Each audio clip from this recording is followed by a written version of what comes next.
and welcome to another episode of The Single Girl's Guide to Life. I'm Chantel Dyson, a single life confidence coach, helping single women to be happy on their own and to not rely on a man to think that they need to be completed in any way. And we are going to track it back a little bit, and we're going to go back about 3 years or so and reflect on the time at which started all of this for me. If you are listening for the first time, you might not know all of the different things that have ever gone on, but there is a reason that I sit here week on week talking about all things single life. And whilst I won't go into the origin story quite, I do want to share with you the effect and what my life is now like 3 years on following a divorce at the age of 26. I have told the story or elements of the story before as to not realising what I'd really got myself into and feeling like I had followed this trajectory that you're meant to follow, inverted commas, that you're meant to tick off doing well at school, getting a good job, saving up enough and with a bit of help from family, buying a house and settling down with someone to create family life. And that story is often portrayed to a lot of us as to what's going to make us happy, what you should do, what it's like to be successful and how to set yourself up for the right things in life. But for me, it wasn't quite right. I had lots of those things.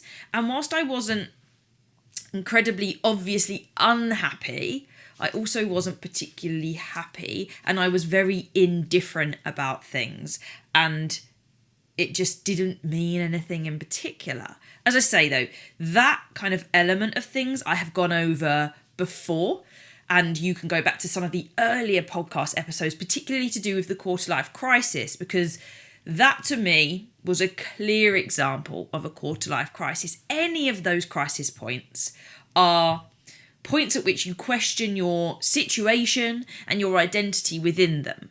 And you find that there is some sort of mitigating factor that limits you in some way. And they're very different to one another, these different life crises. You may have very much heard of the midlife crisis, one of the most famous ones that people talk about. And you might even think, am I going through an early midlife crisis? Possibly, or you might just be going through a quarter life crisis. And the difference between the two is very much that the midlife crisis is to do with all of the commitments that you are probably in. And it's often in the scenario of being tied down to a job, being locked into a house because you've got a family that rely on you. And that's the midlife crisis. And whilst there are similarities with what I just described in terms of that trajectory, obviously I don't have the family pressure of that. And yes, we decided to buy a house together, so I was in a long-term relationship and that was under question. The distinct difference about a quarter life crisis is that you are battling between what society says you should do versus what you should do. That's a very key bit. And there's two kind of elements to it, locked in or locked out. I was very much in a locked in because it is similar. I was in lots of commitment. Whereas locked out is when you feel like you can't break into the thing that you're trying to get into. But as I say, a whole episode back, it's going to be early days, that one. It's going to be episode 1 to 8, I would say. And if I'd prepared better, then you'd know the number. But I haven't, because I'm very much giving you a raw version of what it is that really sticks out to me most about the journey of the last 3 years and the experiences that I went through. It's always interesting to me that now at the age of 29, literally nobody has any reason to imagine or presume that I have ever been married in my life. Getting divorced young sounds or can sound scary. It can be like, oh God, before the age of 30, like you've been married and you've been divorced. But ultimately, they're things that we worry about because we worry what other people will think. Actually, that status doesn't mean anything to me because you can put that you're divorced or you can put that you're single, and they're not untrue, either of those things. There's usually a point in dating where you bring up that you've been married before and you might talk about your beliefs about marriage and your intentions for the future, and that's why that comes up at that natural point. It's not lying to not mention it at the very start. You don't need to walk in and go, by the way, I'm a divorced person. some people may disagree with me on that and think that that's their entitlement to know the minute that you're swiping. I don't agree. I don't expect that from other people, but I have known other people tell me early on and feel a bit awkward about it, and that's okay. Ultimately, you're single, and lots of people around you at such a young age assume you're single. And so some of that stigma around being divorced isn't necessarily apparent for me. Obviously, I know that's happened. My family and the friends that were there at the time happened, but new friends don't know. I literally spent a summer with new people, whether it was at Tomorrowland, whether it was over working at festivals, being at festivals. Anyone that I met for the first time, unless I told them that story and some of my 20s, had no reason to assume otherwise. Just like you can't tell if someone's got any kind of partnership going on unless that conversation comes up. But why would they ever ask, have you been married before? Now, I appreciate it's very different when you have children. You may or may not have got married, but obviously there's then a very obvious other person that was at one point in your life, probably, although we all know that there are circumstances where that's not true, and that's different. And so I haven't had to experience that so much, but I also don't shy away from it. I'm sat here talking about it on a podcast, and I do refer back to being divorced, and there are pictures around that exist of me in wedding dresses. There is one on my windowsill, literally opposite me as I record right now. It's me and my stepdad. My bouquet is framed downstairs in my bedroom. I don't hide this chapter of my life, and some would respond differently to that. But to me, it was a chapter. And one of the biggest things that I have changed in my life and my outlook on life over the past 3 years is the concept of looking at life as a chapter. And I don't just say this because Carol Vorderman said it in a clip I shared on social media the other week. I've shifted towards this over the last 3 years because a video I did very briefly the other day that got reposted was, thank you for coming to my TED Talk, and the spiel that I put with that trend was, it's better to be divorced before you're 30 than it is to stay with the wrong person. Because people do worry about, oh my God, I'm going to be one of those people that's divorced under 30. Like, I don't know anyone like that. So is that even a thing? And I mean, I definitely am, to my knowledge, the only person in all of my friendship group that is of my age that is divorced. Some of them aren't even married yet, so like there's not an option for them, but I'm very much the only one, and I don't know many under 30s that are divorced. So that is a scary thing. But I stand by what I said in that video, or the statement that I made alongside that trend, because it had got to a point where I could see that this life that involved this person was no longer the right person for me. Because a very flippant comment back would be, why don't you just marry the right person in the first place? And that, to me, is a harsh way of looking at things and unhelpful. It's also a little bit absolute. It believes and it works on this premise that there is a right person for you and that that person is right for you for your entire life. Well, we live on average to about the age of 80, 85 is something like the average. And that's a long time to keep somebody in your life. And this myth that exists around the idea of the one and having to stay together forever for something to be deemed successful or right is wrong. That person that I was with for 7 years was right for me for a majority of that time. We had a wonderful section in our early 20s and mid 20s. Depends on where you look at it. We hit some bumps in the road. We were 20-year-olds that were working stuff out.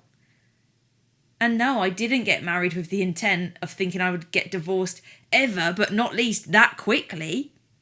But I did, because they were some of the choices I made and they was based on some of the things that happened in that time. Was that person wrong for me? In the end, or at that age, yes. But at the age of 19, no. At the age of 20, no. At the age of 21, no. 22, no. 23, it's somewhere around 24 to 26. That started to go into question with different events that went on. but whether they're right for you for a little bit or right for you for a longer bit. This idea around the one and long-term lifetime investments in people is something that I question. And this is where the chapter model is much more effective. There is no other relationship or situation that we place on our life so heavily than the idea of finding someone in your mid-20s and expecting them to be there with you to the end of your time or their time. You don't look at jobs like that anymore. I don't know all the stats around it, but we know people don't start at 18 and stay till they're 68 like that anymore. There are going to be some. Everything I say is going to have a little, oh, but there's this person, oh, but there's that. I know that, but as a generalisation, pretty much not going to happen nowadays. Your friends don't often, unless you're very lucky, stay from the age of 5 through to 85. And if you do, you might get 1 or 2. So this isn't a common thing. Think about all of the friends that you've ever had in your life, all the people that you've met at parties, that you've had experiences with at school, at uni, at different job places. How many of them have stayed consistent and will stay consistent to the end versus the people that have managed to stay from a point and are still around? Like, what are the percentages of that based on all the interactions you've had? It sometimes makes me think that I really wish I hadn't cleared my social media out and had kept all my connections, as it were, just to be like, oh God, I only chat to 5 of these people a week. Yeah, I've got 3,000 friends on Facebook. And no. It is this, to me, ridiculous idea. It's fantasy for the most degree. And if you are one of those lucky people that gets to experience it, then yes, Lady Luck has come your way. Your cards were dealt very differently to ours or to anybody else's, and that's okay. But to strive for that and to see things as failures because they didn't last forever has been a shift that goes alongside this chapter element. Because your life does not get lived and stay the same exactly all day, every day, till the end of time, in your life, the things around you will change. I will not live in this house to the day that I die. It is a wonderful space. And if I do end up living in it till the day I die, so be it. My point is that I don't think that's going to happen. I don't envision that for my life. Whether I move location, whether I do end up with someone and buy a house with them, whether I just want to change the fact that I've only got 1 bed and I want a 2 bed. And even if I do stay here, this wall will change at some point. Whether I swap all of the pictures out, whether I change the colour of it, whether I just go through an entirely different phase. All of those things change. And sometimes so do our partners. And it's horrible to hear, but it is a harsh truth. I don't think people like the idea that it ruins the image of family life. Because if you want children, if you want to raise a family, it's nice to have both parents around and to raise them together and to stay together as the children get older as well. However, I think even that I would go in with the idea that that's potentially a chapter, because you just don't know what's going to happen in life. There are so many things that I have felt certain about that wouldn't change, and yet I have been the one to go about and change them. So yes, I did become the one to initiate the separation with my ex-husband, and ultimately sent myself into a situation where I was moving back home at 26. But I was adamant that my job was the most important thing to me, and it was. And suddenly so was my personal development and my daily routine. Everything became very regimented, and I relied very heavily on my job and work to give me purpose as a teacher. I absolutely loved it. It gave me a reason to get up every day. It gave me a healthy distraction to some of the things that were going on so that I wasn't constantly worrying about what's happening with the house, how are we splitting everything, what are the legalities, what's happening with solicitors. It is heavy going through that experience. So difficult, and you just feel like your life is upside down. But in those times, I thought some other things wouldn't change ever. Yet here I am 3 years later and now 10 months, just under, into having quit my job as a teacher, because I also came to a realization that I loved elements of it, but it wasn't playing quite to the creativity that I wanted and autonomy. I was very much bound, like every teacher is, to a teaching timetable, and that constraint to me was becoming too much. If you compare what I imagine an office job to be like, maybe it doesn't have as much touch points with children and you don't have like the ownership of the classroom, you're given tasks to do. But I'd like to think, and I imagine that, say you get into work at 9 and leave at 5, like you can manage how some of that time is done. Yes, you might have a meeting you've got to go to, but between 9 and 10, you can get this task done if you want, or you could move it down to between 1 and 2 if that's where you prefer to do it. With teaching, you have to be there at particular times for usually 4 out of 5 hours a day. And that's if you haven't got a duty, and that's if you're not running a 5-period day anyway. It's very determined, obviously, by schedules. And I wanted to try something different, and it echoes some of the similarities and the desires that I had around my single life. I wanted to explore something else. I had been in that job for just over 7 years. Don't get me started on the 7-year itch, because there's 7 years appearing twice in my life there. And I don't know what the evidence is. I'm sure I've read up on it before. Anyway, we all have probably heard of the 7-year itch. Whether it's actually true or not, who knows? But there is this essence and this sense of wanting to know more about the different options I have in my life. I'm not completely detached from teaching. I still do supply teaching and I absolutely love that. I've got 2 days that I know I'm in for. I know some of the lessons and I do cover for others. Other teachers would cry at the idea of doing cover on a regular basis. I like the lack of certainty of what you're going to get. And sometimes I roll my eyes when I see that I've got the same class period 1 and period 3 for 2 different lessons. Sometimes it happens. But going through my divorce and taking the plunge with leaving became one of my strongest moves, and it proved to me that I could do scary things. Generally speaking, I had always stayed in this lane of doing the right thing and doing the thing that you probably should do. I went to a high-achieving all-girls school. It was very much driven on good behaviour, good grades. There's very little behavioural problems in a space like that. When I very much compare it to my teaching in state schools, you have a lot more to manage in schools with lots of different attitudes, backgrounds, and different genders in there. But this is very different when you go to an all-girls school, and that kind of environment sets you up, I think, for a particular pathway. And no, not everyone follows it, but generally speaking, a similar pathway of high achievement. And to do that, you have to tick particular boxes. And you end up feeling the same about life with that. But I needed to explore more. I needed a bit more. So when I then had got through my divorce and the dust had settled a bit more, other parts of my life started to come into question. And I do think that will this ever stop? And I'm not convinced it's going to.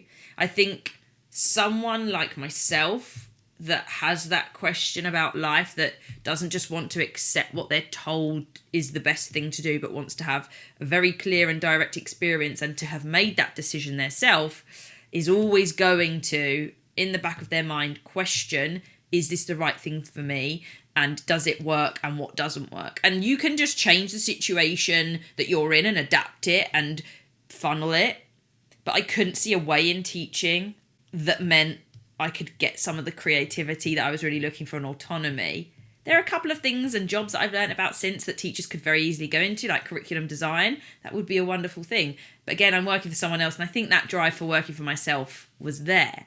But the actual character it built in me was that I could take calculated risks and probably be okay.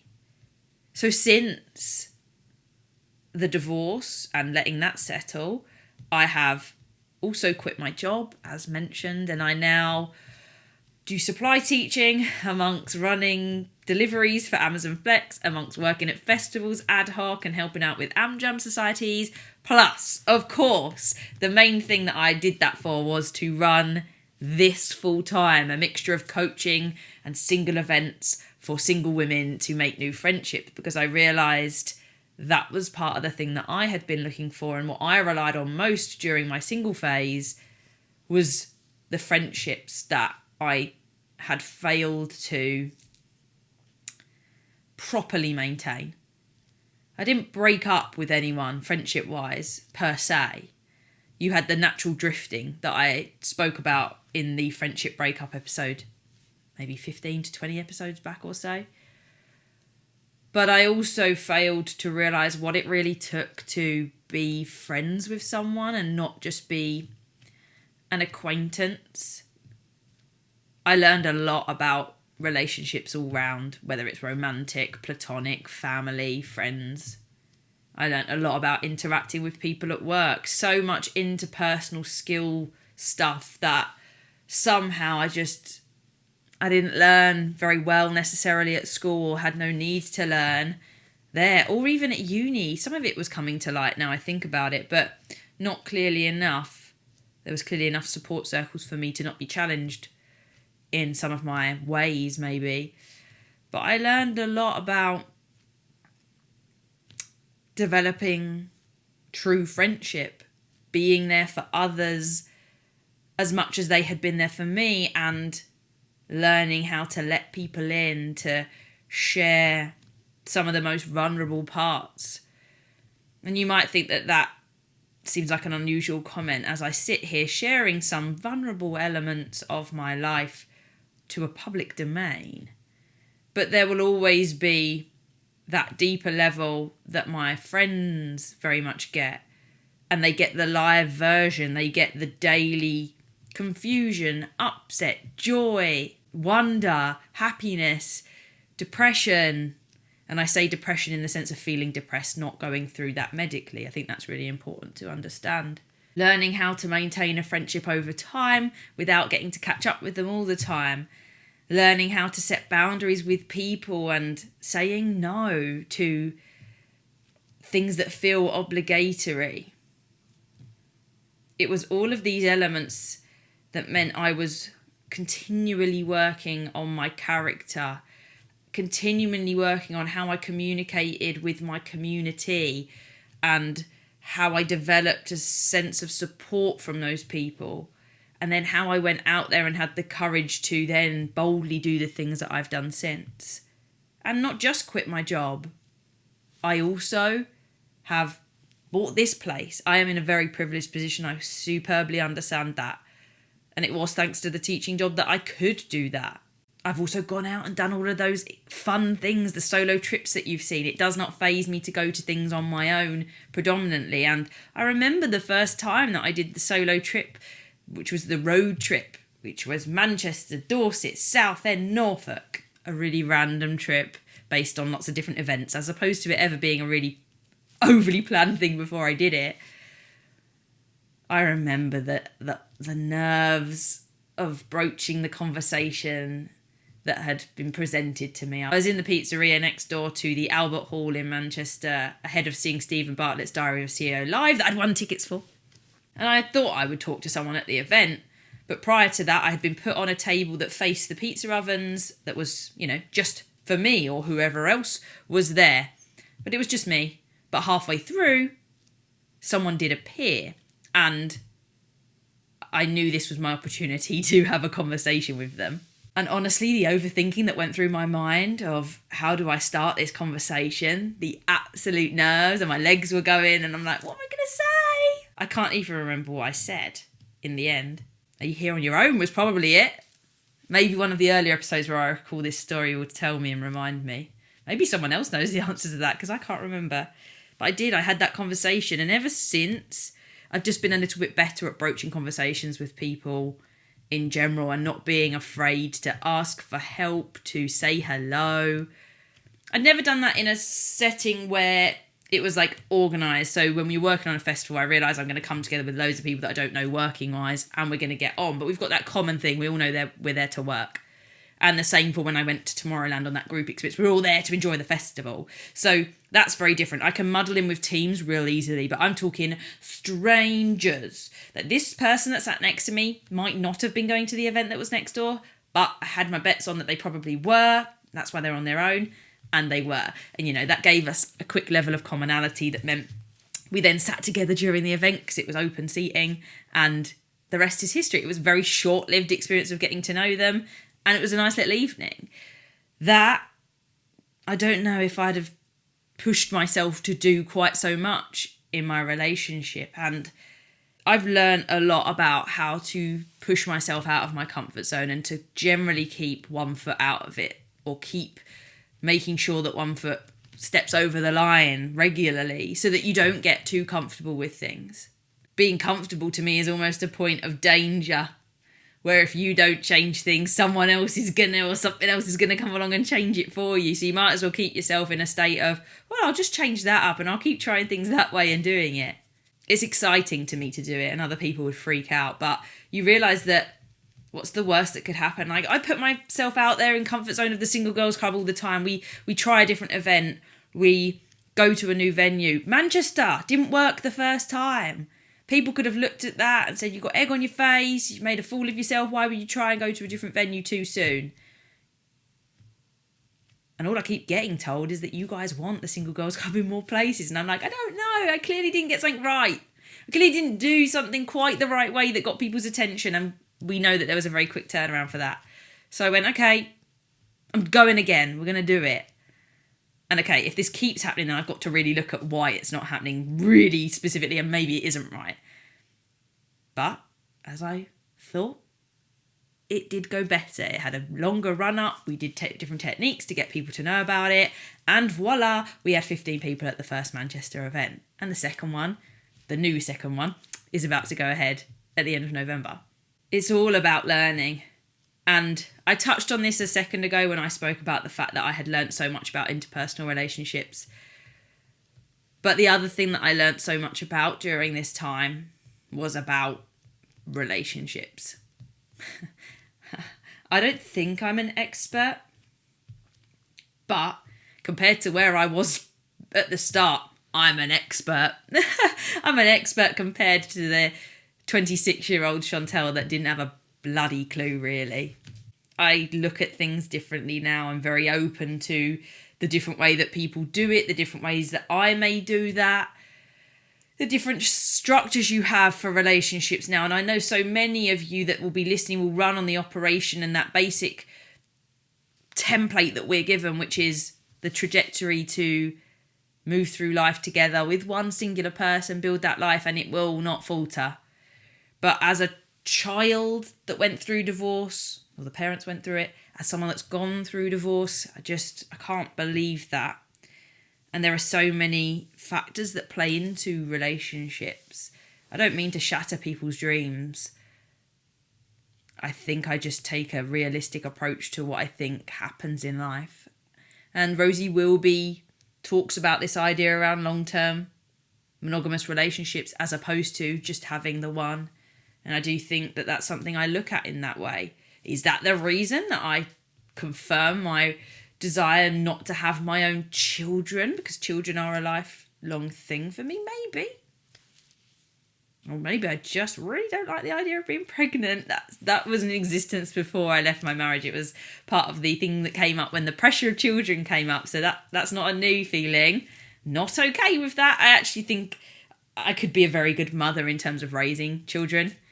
Yeah, I'm not up for 9 months of the hormones, the disruption to routine. I'm a great aunt or godmother character. I have the qualities that would work for that, and it allows me to maintain some level of freedom still.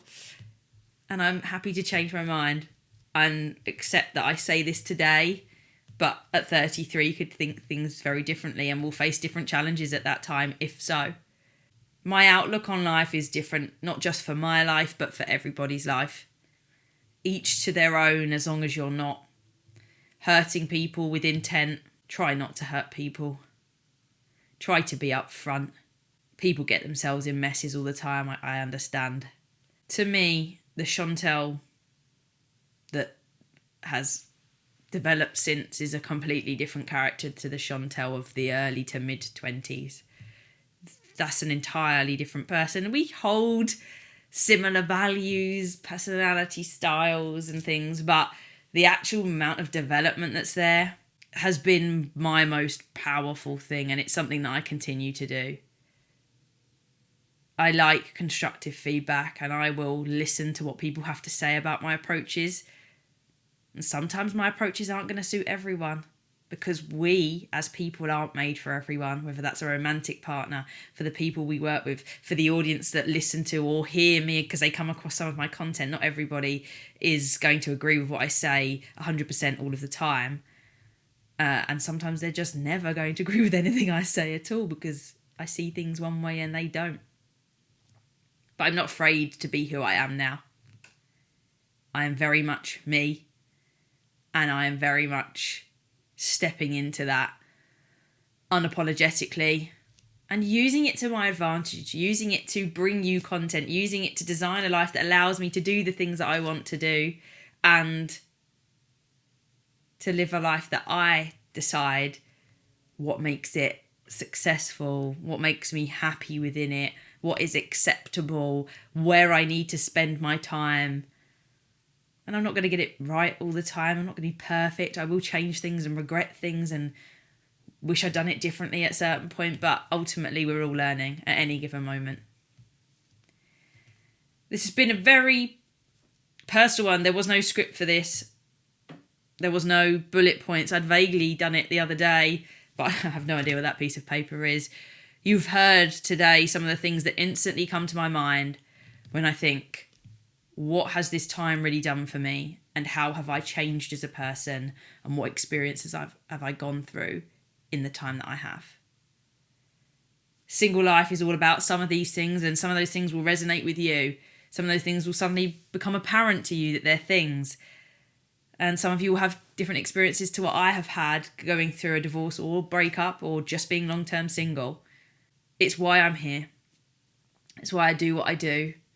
And for as long as I am single, but even when I then might find myself in a relationship, it will always be an important point to help the people that need to understand what it is that makes you as a person, and it isn't your relationship status. It's about the people you have around you. It's about knowing who you are and stepping into that and going out there and living according to your standards every day, not somebody else's. And making sure that you grow as a person and don't stagnate. That's what Chantel the Coach is all about. The Single Girls Club helps with the community part, with allowing you to embrace your single life and not be ashamed of it, but to step into it. It's the booster that gives you the courage to go out and do things on your own, alongside the support of so many other women. And this literally is why we're all here today, is to learn how to navigate life as a single girl. If you have any comments, questions or queries, then drop me a DM on Instagram. But otherwise, if you have enjoyed this podcast, could you do me a favour and just head to the subscribe button or follow button, depending on what platform you're on, YouTube, Spotify, Apple Podcast. And if you want to really help me out, give me a thumbs up or a rating, and so that we can help more and more people enjoy their single life. Until next time, everybody, keep celebrating single life together.